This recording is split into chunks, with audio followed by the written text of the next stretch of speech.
Let's get together to co-create a breakthrough for freedom of energy, sustenance, healing, and regeneration of the human vessel. Welcome to FESIG, the Free Energy Special Interest Group, where science meets spirituality in the quest for truth and knowledge to free humanity and transform this planet into a paradise. Thank you, Pontus. Hi, everyone. Welcome back to FESIG's 91st meeting. This is the 4th session, and it's way past midnight where Pontus is in Sweden. But we are also excited and so thrilled to bits with some of the most brilliant creators of cymatics and geniuses you are, we call you, and also Grayham Forscutt of the Galactic Astrology specialist, and I suppose you're the only one who does this, right, Graham? So anyway, so now this 4th session is the panelist session, the speakers panelist forum with FESIG members here, with the attendees of this meeting, those who lasted from 40 over people to 30 people now. So it's been a very long meeting, the 91st meeting, but we have 4 videos out of this meeting, so it's like more than 4 hours now. Right, so shall we start? Oh, of course, I have to explain. The first session was Shawn Picarsic.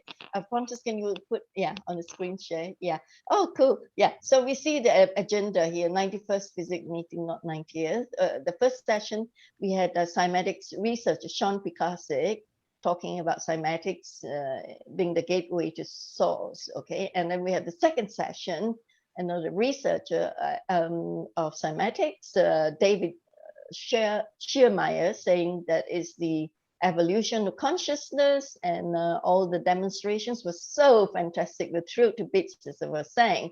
And the third session, which is completed only just, is the galactic astrologist Grayham Forscutt, who has been illustrating Dan Winter's amazing theories and discoveries, and well, you know, the vortex mathematics and the golden ratio, the spiral, and everything that we saw was also mesmerizing in all these 3 presentations. And now with the 4th session, we have the speakers panel session forum with FESIG. So as I said before, pen down the 92nd FESIG meeting on the 1st of September, because it's going to be a follow-up of all these beautiful presentations that we see today. The next session on the 1st of September, we'll be talking about water. Dr. Imoto Masaru's assistant Michiko protege will be continuing with his work. And then we have Professor Dr. Gerard Pollack talking about the 4th phase of water. So all of us who are attending today will be back on the next meeting as well. And thank you, Pontus. Thank you for sharing screen for me here. Yeah, that's it. So we're going to start right away. Shall we start with the, well, we have the panelists here. So let's go on the gallery view, so we see each other, right? So can I don't see any hand here, so we have questions here. Now we're carrying forward. You didn't have much of a chance, attendees, to ask questions in the 3 sessions. Now is your chance, okay? Can we start with Professor Dr. Manisha from India? I am sure you want to have something to say about the cymatics, sacred geometry, that the Indian and Hindu temples were based on this architectural design, were based on some of the cymatics that you see before you on the screen. Would you like to start? Yes, definitely. First of all, I'm like really grateful to hear all the 3 panelists today, because that was very enlightening and very enriching session. And it could actually, you know, help me to understand more about how most of our ancient structures have been designed. And I was very fascinated with the third speaker talking about the galactic, cymatics, and how the galactic geometry was related with the entire horoscope. And we in India, we have a lot of ancient astrology, the Vedic astrology. So how the Vedic astrology is related with the galactic astrology, that was very fascinating to go through that. Well, about the just like there was few questions earlier, so I would just like to highlight that the Indian temple architecture is actually based on our entire sacred geometry, with lot of precision, with lot of mathematical precision. And it originated from like Shastra, from one of our Vedic literature, which is called as Yajurveda. So the Shilpa Sutra or the Vastu Shastra, and it's called as a Sulva Sutra. The word exactly is the Sanskrit word, which is Sulva Sutra from Yajurveda, because Yajurveda is one of our basic texts which talks about all of the sacred geometry and all how the altars were made, how the rituals were made, and all of the mathematical precision of geometry, trigonometry has all come out from the Yajurveda. So the entire temple, most of the Hindu temples which we see today, which has been existing, they have a symmetry driven structure, and there are a lot of different variations in the styles, which we call as like the North Indian style, the South Indian style. But there are specific, structures which are attached to it, and those are like most of the structures. I would just like to, share, if I could share, if you could just allow me. So just like to You share should it be out. able to share. Oh, okay, just a sec. All right. Sure. Yep. Can you all see it, please? Yes. All right. Coming up now. Okay. Prof. So it's like so I just quickly, just try to formulate some of the Sanskrit texts together. So it's like the Sulva Sutra of Yajurveda, from where most of the Indian architecture, temple architecture has emerged.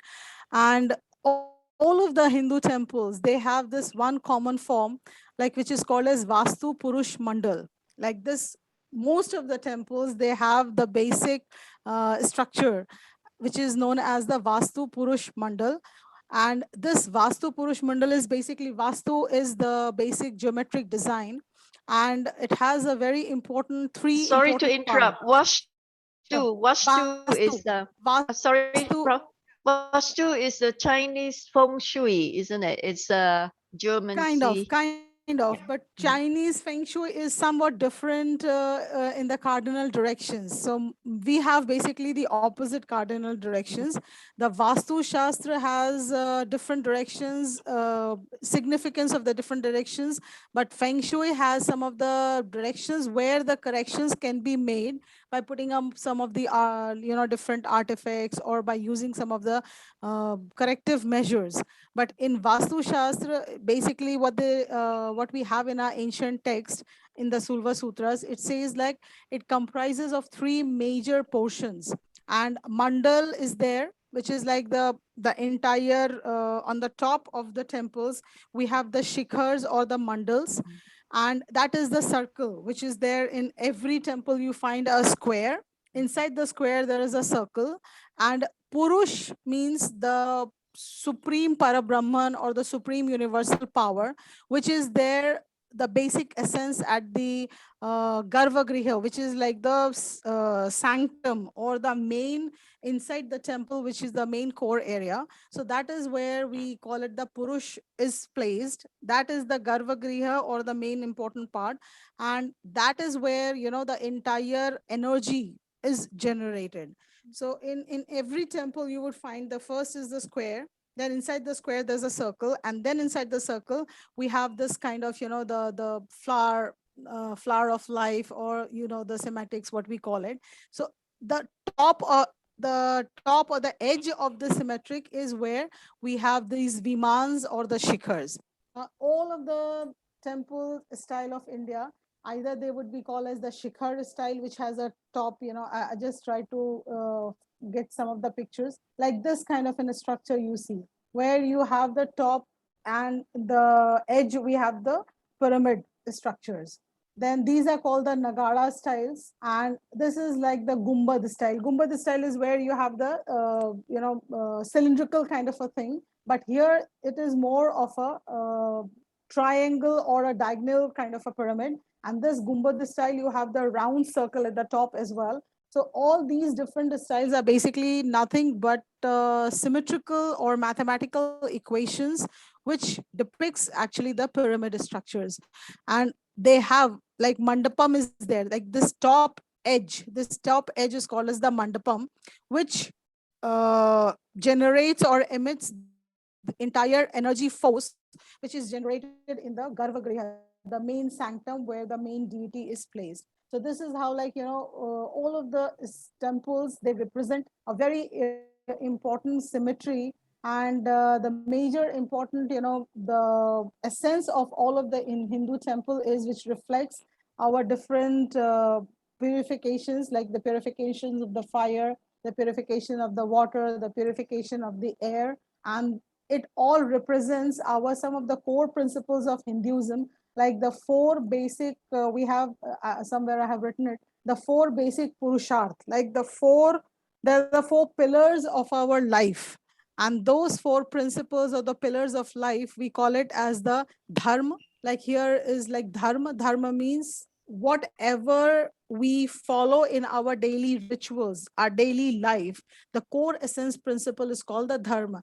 Now, another interpretation of dharma has now become as most of the people have taken it as a religion, but it's not actually religion, it's a spirituality.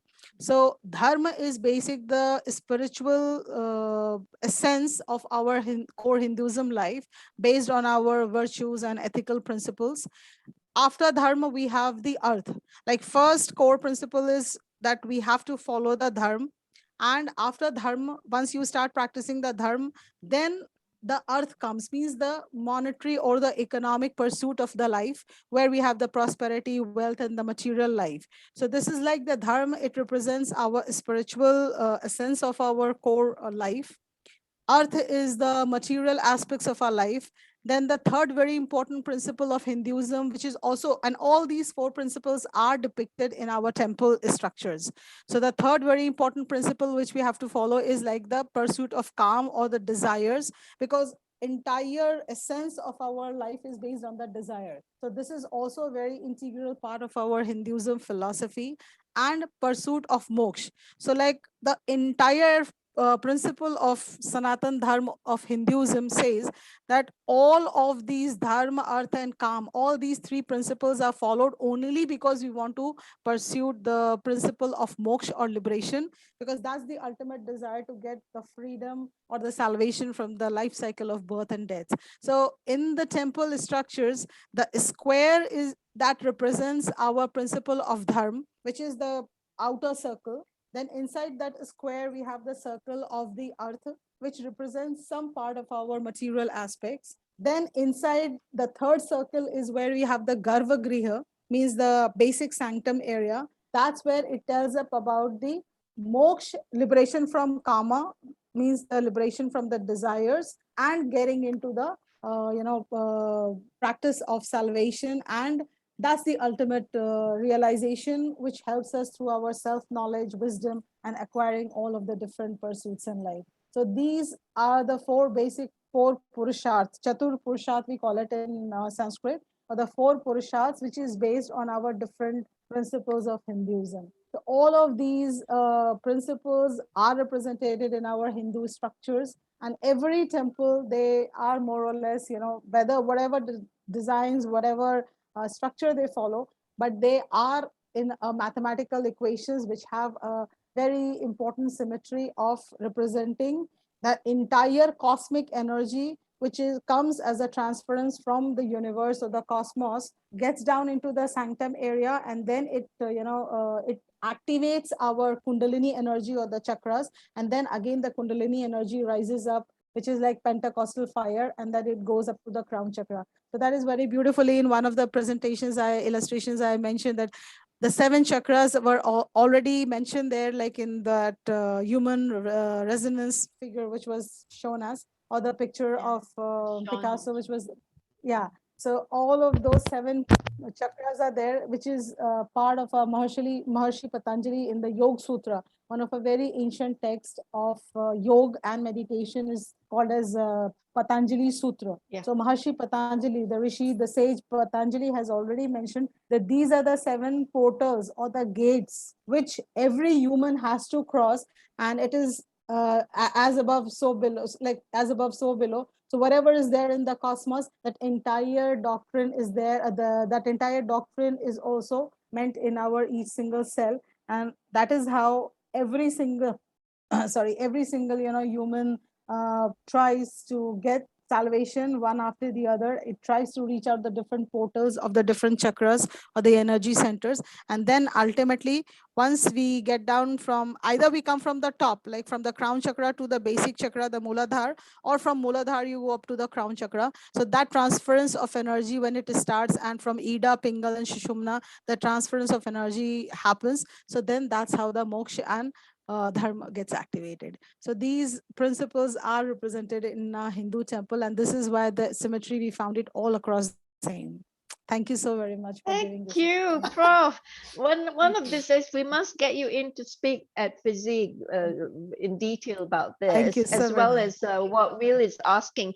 Yeah. I really want you to put a paper together, well, relating the Vimana machines, the time machines, Yes. the mentioned in the Mahabharata, Mahabharata, yes. related yes. to Tesla, and Yes, yes, and who is the yes. other one? Correct. Who is The one who sorry. made the time machine. Yes, yes. Yeah, somebody Yep. was training somebody in the Mhm. West who Right. made a big name. Yeah, anyway, so we could research Correct. that and come up with a good presentation there. Thanks, Prof. Thank you. Wonderful. Thank you so much. Well done. Thank you for the relevance. Thank you for this opportunity. Yeah, you're welcome. So can I just ask if there's anyone who wants to put the hand up to ask any question, ask the panelist speakers question? Yeah, Shawn? Yeah, I was just going to throw up the image that she was referring to, or a image.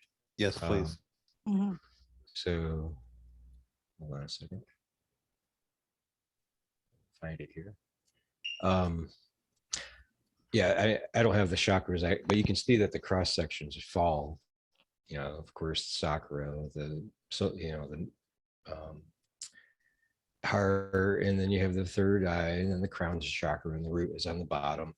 But it's all 5 proportion, and my Vitruvian resonance follows that same wave. This is just a reduced version, just to show the symmetry upon that Hindu figure.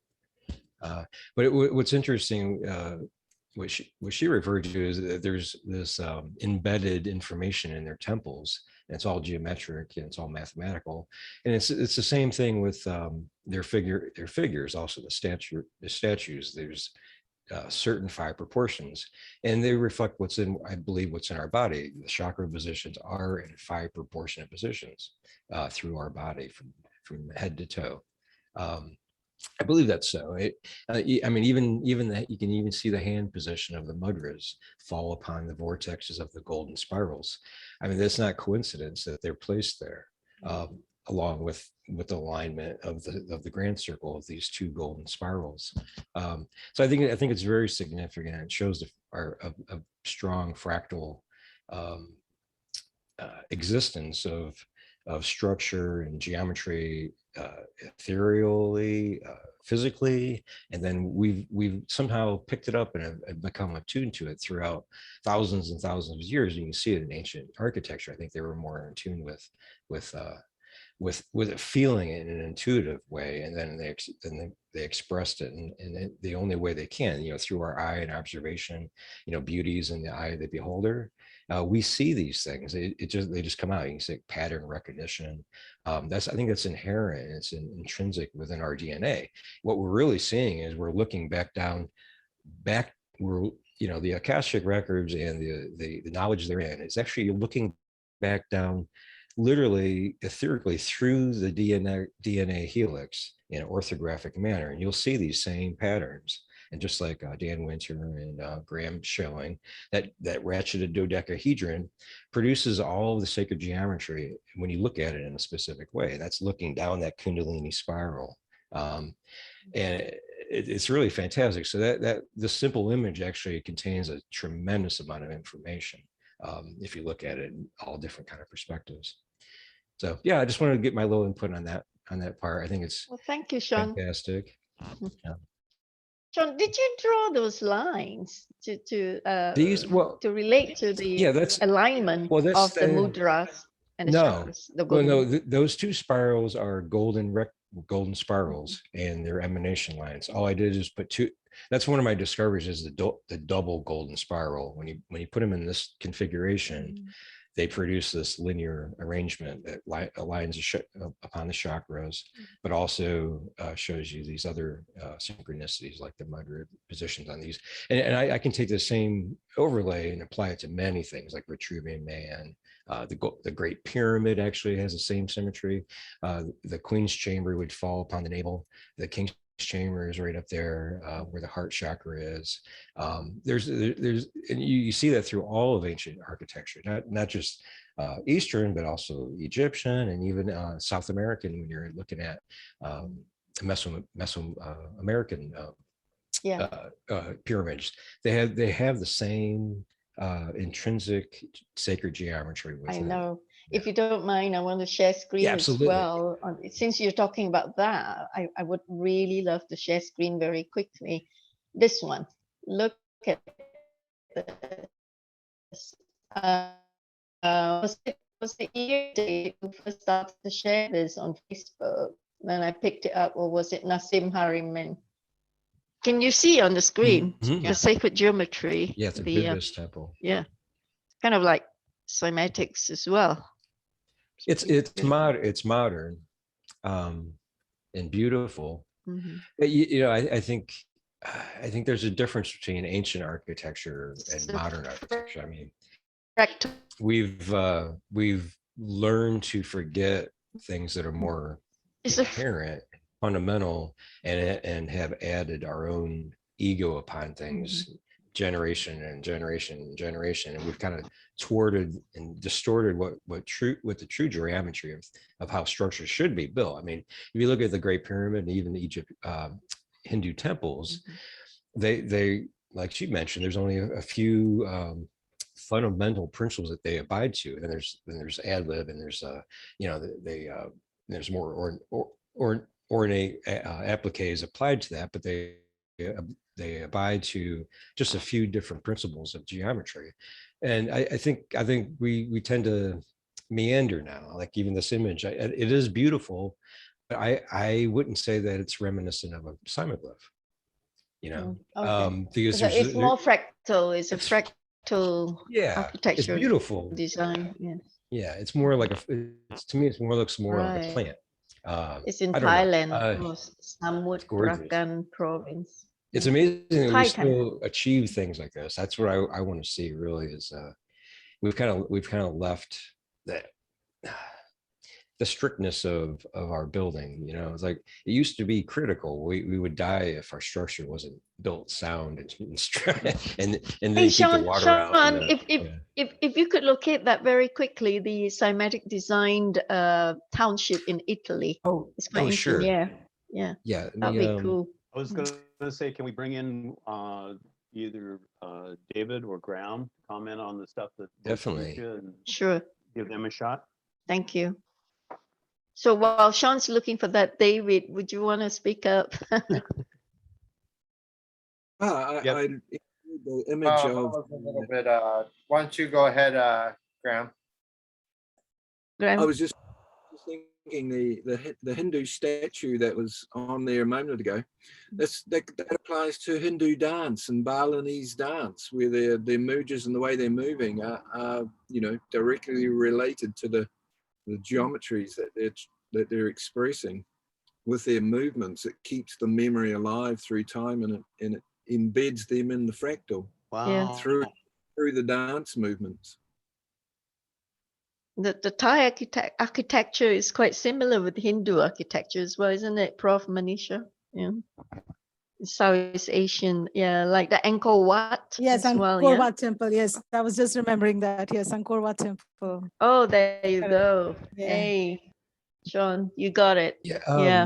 That's a cymatics. It's kind of like a crop circle as well. Yeah. It's fantastically similar to a cymatics image. You see two modes of vibration where you have one laying upon the other one in inverse. So you have this one symmetry. Then if you look closely, there's an outline of another one offset half of the mode to the rotated, so it fits kind of, you know, like a glove on the other side, like two hands that are inverse on each other. That's a commune actually in Italy. I forgot the name of it, but it's a communal place that was based off of I think it's a Catholic commune or something. It's a very strange place. I haven't really done a lot of research on the actual place, but I should, because the geometry is so pure. And when I say pure, it's exactly like a cymoglyph. And I'm going to see if I can find the You know what? cymoglyph. We all have dreams here at FESIG of building a township, as I said earlier, based on a beautiful creative cymatic design that both you and David would come up with. We will build it. Yeah. Once we got the funding. Right. Is it this one? I'm going to jump in on this one real quick, you guys. Sure. This is also repeated in Holland, and these is the House of Orange, is the star forts are designed. Now they're not always complete like the village in Italy, but it has parts of it, and it was defensive forts in Holland prior to World War I, and then later on in World War II, World War I, World War II, especially under Nazi occupation, these were reinforced and redone. And some of our previous speakers have done quite a bit of work in researching these fortifications, these star forts. Sure, Fred. Yeah, there we go. Yeah, I think there's a Tartarian empire. I don't know. There's a certain, they base there's a lot of sacred geometry there, but the origins seem to be a little bit mysterious. Hey guys, whoever want to speak up, just speak up. Okay, let's go easy and be casual here. Yeah, good night. Trying to find the. I know people in Europe are beginning to feel very drowsy and sleepy, so we gotta be quick. Henrik, you got anything to say with Pontus? Do you want to build things like this, township based on sacred geometry and cymatics? Wouldn't that be nice? You're builders, the two of you. Yeah, it was beautiful. This It is, isn't Italian. I'm gonna step right back in and show you that real quick. So Sure. so yeah, here's the star fort, and then where'd it go? Oops. And then here's the cymoglyph. All we've got is the Fort. village in Italy. Oh, okay. I have to refresh it. For some reason, it doesn't refresh when I refresh. Okay, hold on. Okay. All right. Yeah. you see? All right. Yeah. So yeah, if I was to overlay superimpose them on each other, they would be identical. Yes. The points, the iterations, the concentric circle point spots, the radiant lines, they all line up. And that's pretty unusual, because this is one of my favorite images, actually, because it's so colorful. And being ninefold also, it's unusual. And you got these cross figures, and it's a beautiful image. But there it is in some forts. So where do they get that design? Obviously it's not a typical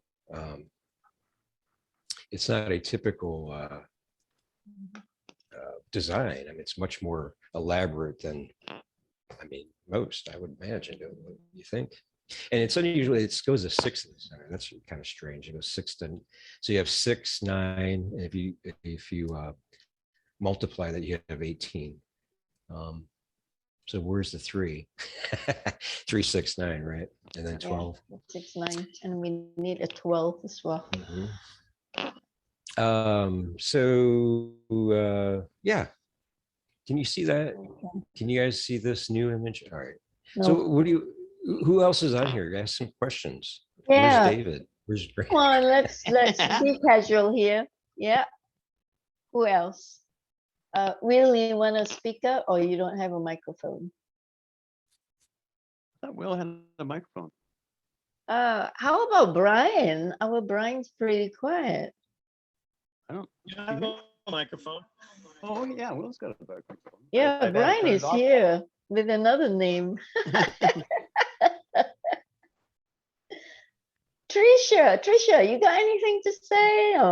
Questions for the panelists? Can you hear me okay? Yes, we can, sis. Go on then.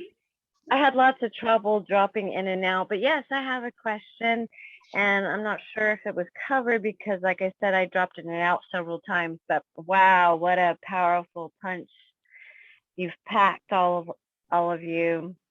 Amazing beings out there. But I had a question about when you were talking about the ancients using cymatics, and maybe I was thinking if your theory was along the lines that what popped in my head was the sound and the vibration and the cymatics maybe molding form, because I know that it can levitate, sound can levitate matter, but also mold, like maybe have it form into a pliable material is what I was kind of thinking.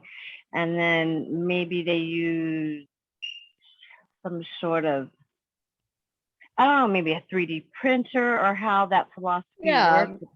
That's a great idea. That's a good question, because David did mention that he's going to buy a 3D printer, right, David?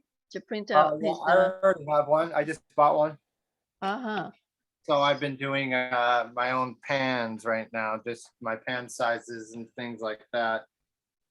Probably end up, I did want to take one of the images that I have made with like the dimensional ones and try to get that plotted into a CAD. The problem with 3D printing is that you can't just take an image and then print it. You gotta implement it into a couple different programs, and then it has to be created, and then you can print it.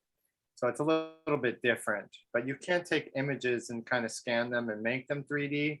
So some of that software and stuff's just really expensive. So.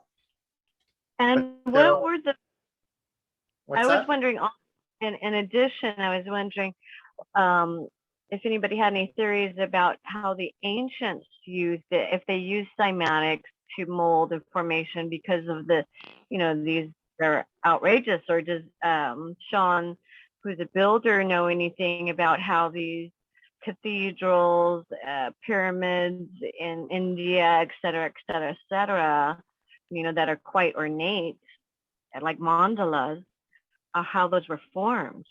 Well, I think a lot of ancient people use water in the sense that they used it into the future. They put it in special spots where they would have a rock carved out with water in it, and the moon and the sun would hit them at certain times of the perfect day. You can easily have just done chants and sound vibrations with your voice, or basic instruments.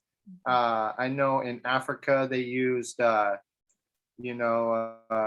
a theory that there was a big electrical grid system set up there using rocks as a kind of schematic, and they would hit the rocks to use sound to travel down the rocks all the way down the lines, so other tribes and people could speak to each other, by kind of like Morse code and things like that. So ancient people have used sound and understood how it traveled and moved things.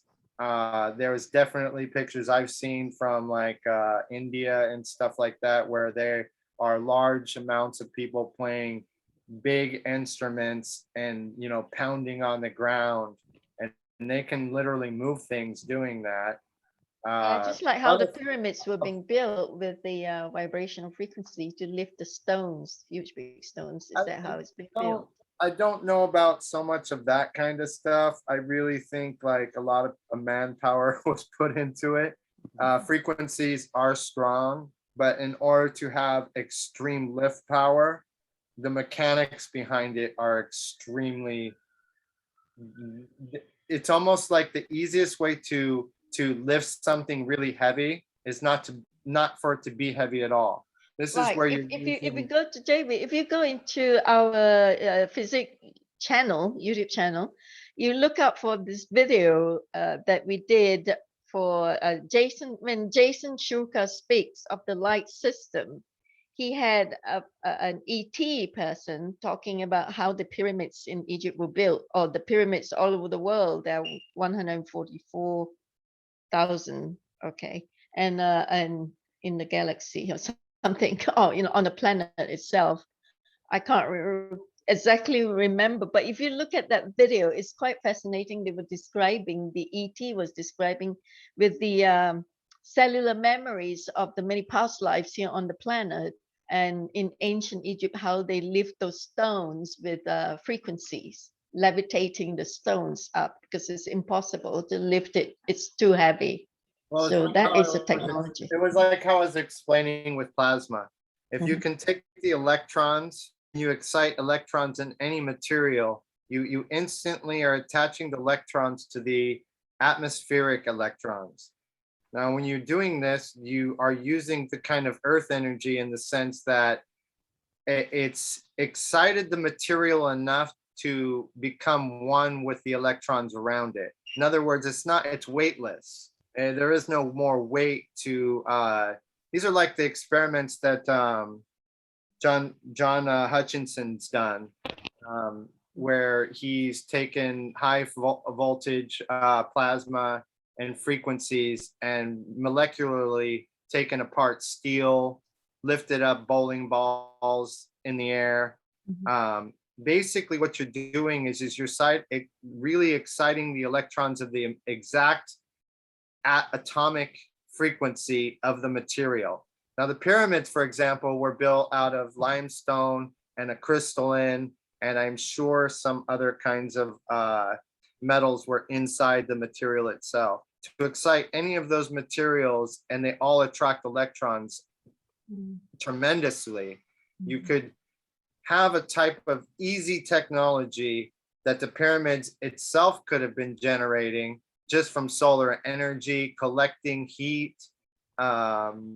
These are like practical things that we could have done easily if we spent the time and energy focusing on those kinds of things, just like the Baghdad batteries and many more forms of ancient technologies that, the ancients, they had lights, they had things like electricity, they understood current very well. So I think, the pyramids, they were building all consciously together. It was said that Thoth built them with his mind, but in the sense of when he built them with his mind, what's that saying is that you are taking an imaginative thing in your mind, and once you imagine it, we as humans all transfer that imagination together all at once. If we weren't so distracted with our own daily routines in our lives, we can pick up on all the technology, all the things of anything that's ever been built, past, present, future. It doesn't matter. This is how I build things, where I'm looking into something, but I'm not trying to do it. It's doing it itself in the sense that it's already been done. Doesn't matter if it was a past or future. I'm just a medium for technology to be implemented because we've already kind of created it. So consciously is a behavior. So consciously, I adapt that behavior through myself, and those behaviors become my work. And you so manifest it with your thoughts. Manifest things like plasma fields, and I control them by overlapping plasma fields, just like how they did when they were doing things. They were able to build static currents. They knew about how water attracted electrons. They used water in the pyramids to do all this. Right. Thank you, David. We have to move on quickly now, because I think our team is very tired. I can see. I was going to ask David a question on this one to follow up on his statement. David, you talked about the drawings that are made that end up being, or carvings that are placed up on the wall, or actually looking down into a pool of water. We have two examples in our historical artifacts that go along with that idea. One is the stone bowls out of the United States Plains Indians, and some of the other tribes that are bowls that are made out of stone, and the others come out of Tibet, which are the singing bowls. And what is interesting about these two bowls is when you put water into them, you can play a musical instrument next to them, and they start to give you the somatic patterns. And I'll let you riff on that.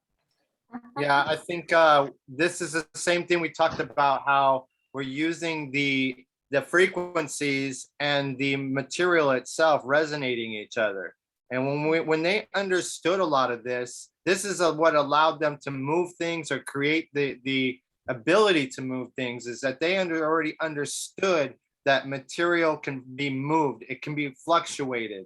And when they played these things and they used water, and they could see it clearly in water, moving around, doing things, they are taking that behavior and applying it to a material now.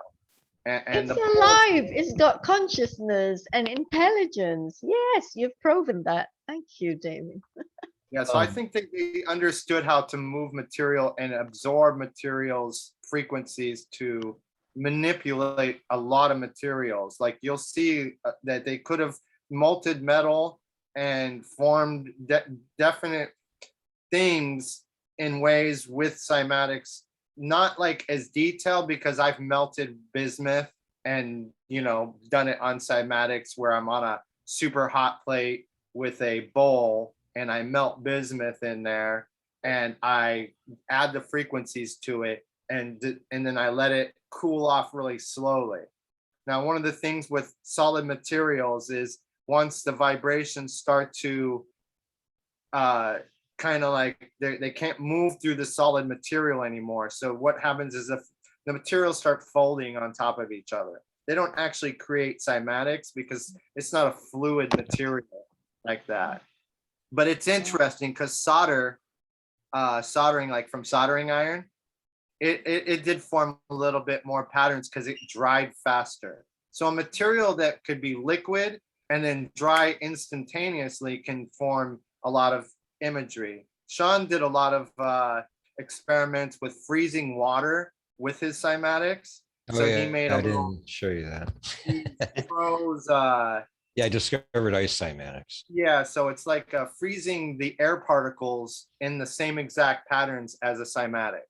So you can see that clearly that there's something able to be stabilized like an air particle frozen into the water itself. Yeah, there you go. Oh, wow. Amazing. So that's probably the first solid imagery I've ever seen with cymatics. And if you probably tried that with like resin or something, you would probably have to add like mica powder or some type of air particles that would get stuck in there to do the same thing.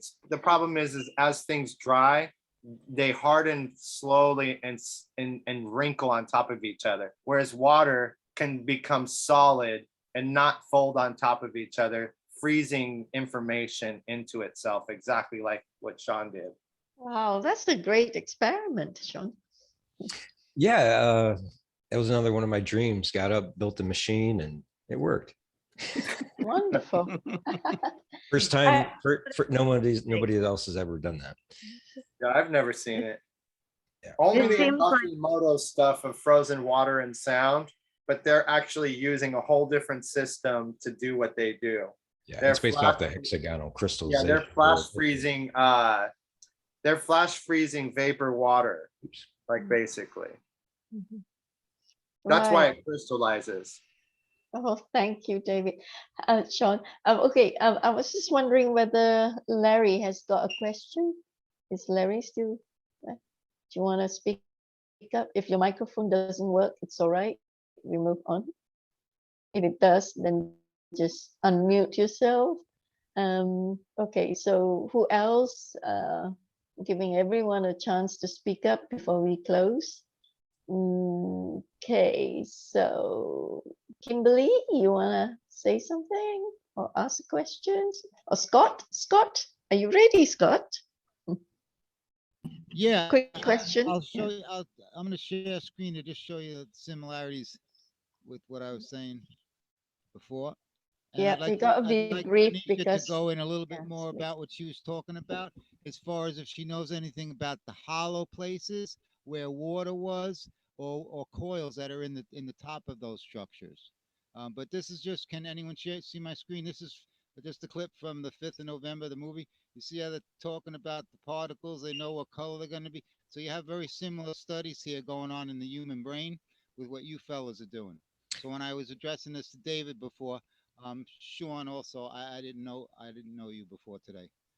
Yeah, I think that the emergence, you'll see that the symmetry in a simoglyph actually comes from the center. It's there instantaneously.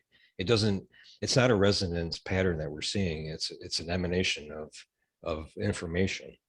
Well, So I see a lot of things coming together here. Also, with the mica stuff, have you tried putting other particles, like maybe like how we do, to see magnetism, where they use iron, where you're actually just putting a little piece of mica to follow where it goes and trace it, the different colors, which you'll see when they start getting into the brain tracing and mapping the brain. They're using different colors for different thoughts, and so when you break this down, you'll see this in an hour and 30 minutes there. This will really contribute to your research, that you're covering some similar territories here. But it's just my suggestion to try different size micas, different colors, glitter, different materials, little magnetism, and try and trace where they're going. Because when they're all the same, you can't see. That's a good idea, Scott. Thank you. And if you could elaborate a little bit more about that wonderful technology of those temples, as far as the towers and the hollow spaces, and they use the groundwater as capacitance. If you can elaborate any more on the video, it would be great. I yield. Thanks. And I'll stop share. Thanks, Scott. Right, so we're gonna move on to Audrey, Belinda, Billy. Anyone ready? Just unmute yourself and speak up very quickly, to the point. We have to close soon. Okay. I'll jump in. Belinda here. Hi, Belinda. Hello. I've been a cymatics artist as well. Oh, are you? Cool. Yes, I've been, I guess, studying it since about 2010, and I'm also a Rosicrucian, so I'm putting together a presentation, which I have done several for them, but I'm trying to expand it and explain more about the vibrations and frequencies and the resonance that we all have within ourselves. And so anyway, I appreciate David's work and Shawn's work as well, although I'm more familiar with David. So he's a great teacher. It is. Thank you, Belinda. Thank you. I enjoyed this. Oh, lovely. What about Omtron? Do you want to say something? You're regular with physics. If not, then Will, if your microphone's working. any requests for to see frequencies on the water?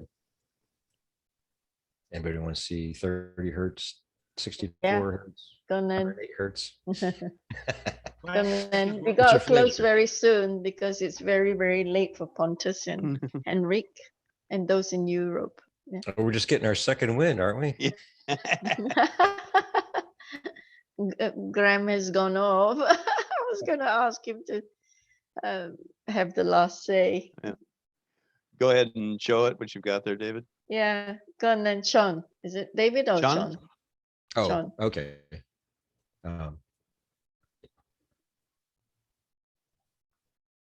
That's 26 hertz. A little unstable. Anything you want to see? Yeah, you guys? Let's run up for these guys that didn't get a chance to see it at first. Let's go up to 54. Yes, you bent on 54. That makes 9. 54 is fun. Boom. 54.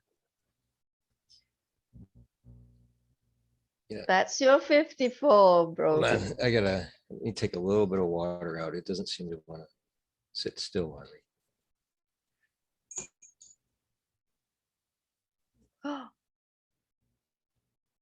Wow.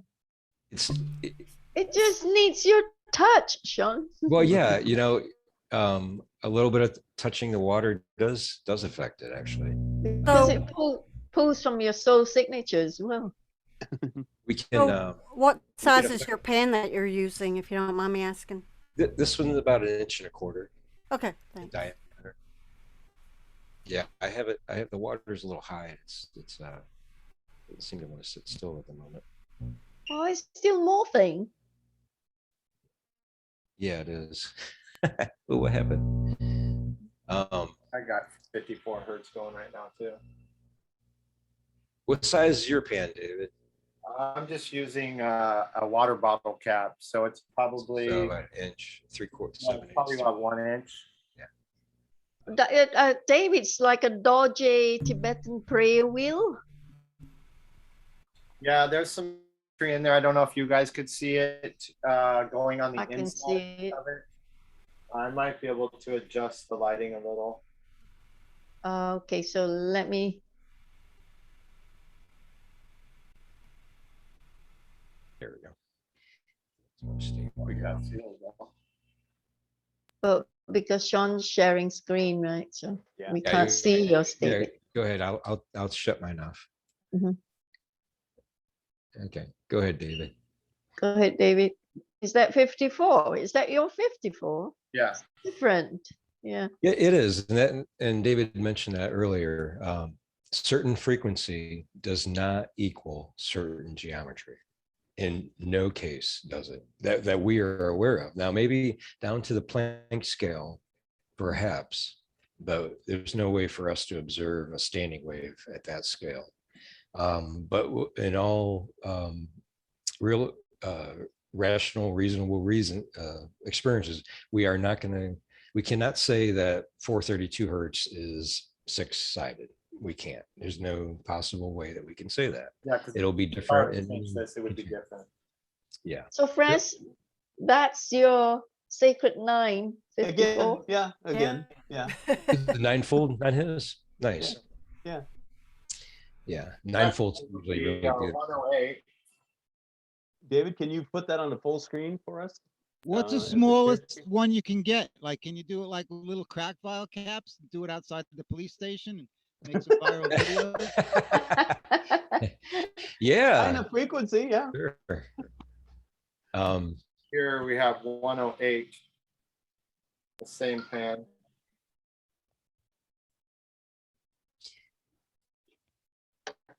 Yeah. So what's interesting about cymatics is really it touches upon scale. You know, why are we the size we are? Why does water resonate into a beautiful pattern in the same range that our brain waves are? Why? You know, I can take a pan that's the same diameter of my head, and 8 hertz will be beautiful in it. All the way up to 30 hertz, which is still brainwave activity, will be beautiful in that size pan. Why is that? Why? It's not a coincidence. There's something to do. There's something. It tells us something about scale, and that's something that eludes mankind the most. We don't understand the macro and the micro, that they are fractal, because we don't have that third person perspective to really see it. I think cymatics really talks to that point very specifically. And we can see it very clearly that it's fractal, that yeah, it's connected. So David, is this 108? This is still 54. I could put it on 108. 54. Because 108 is Zane 108, Zane 108 Academy. It's Yeah, also he's adding up to 9. fantastic, Jane. This is Yeah, 108. Jane. He's fantastic. We are following him as well, Shawn. Are you too? Yeah, he's a brilliant man. That's Yes. 108. 108. Oh wow. Looks like a portal. It's gotten a lot smaller. Yeah. Like a Yeah. Tibetan mandala thing. So every time I go up, the center image is just going to keep shrinking.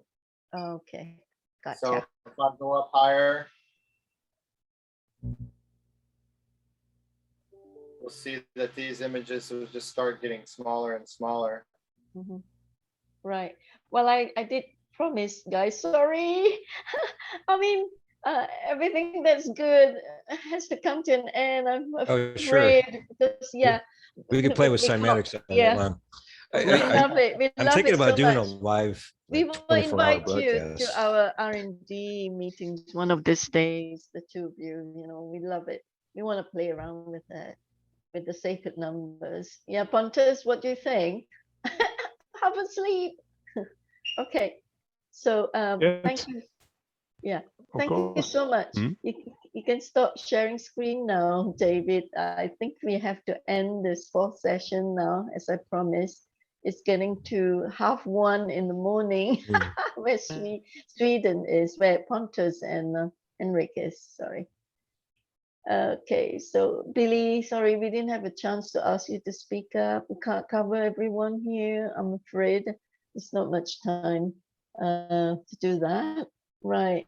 So if you stop sharing screen, oh, sorry, I removed pin. Yeah, okay, got it. Sorry, you didn't share screen. I just pinned you.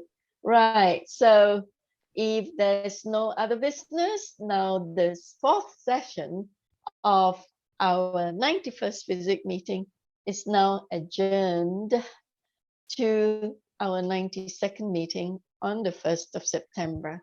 Thank you so much, David, Shawn, Graham Forscutt. Would you like to have a last say before we close? Are you there, Graham? Yeah, thanks. It's been great. I've enjoyed learning things. It's always good fun. It is, isn't it? It's oh, you know what? I'm so thrilled to be seeing all your beautiful illustrations, Graham, that you did for Dan Winter. Yeah. Not a lot more, but they're more based on the sacred geometries themselves, the golden ratios. Did he work with you on the galactic astrology? Did Dan work with you on that one, with the golden mean and the phase conjugation and all that? Not so much. You know, he's more interested in the micro small, and I'm more interested in the large scale ones. But we know they cross over and interact. Right. He speaks at FESIG several times as well. And thank you so much, all of you. Thank you, Shawn. Thank you, David, once again. Thank you, Graham. Thank you, Professor Dr. Manisha, and everyone here, Henry, Pontus. Thanks, bro, for putting it all together for us on the recording and everything, and share screen. And Fresh, bro, thank you so much. Thank you, Scott. Thank you. Good morning, everybody. Thank you, Belinda. Good morning, everyone. Will, Scott, Bye. Larry. Bye. Good night. Thank Namaste. you. Right. Namaste. I enjoyed Bye. it.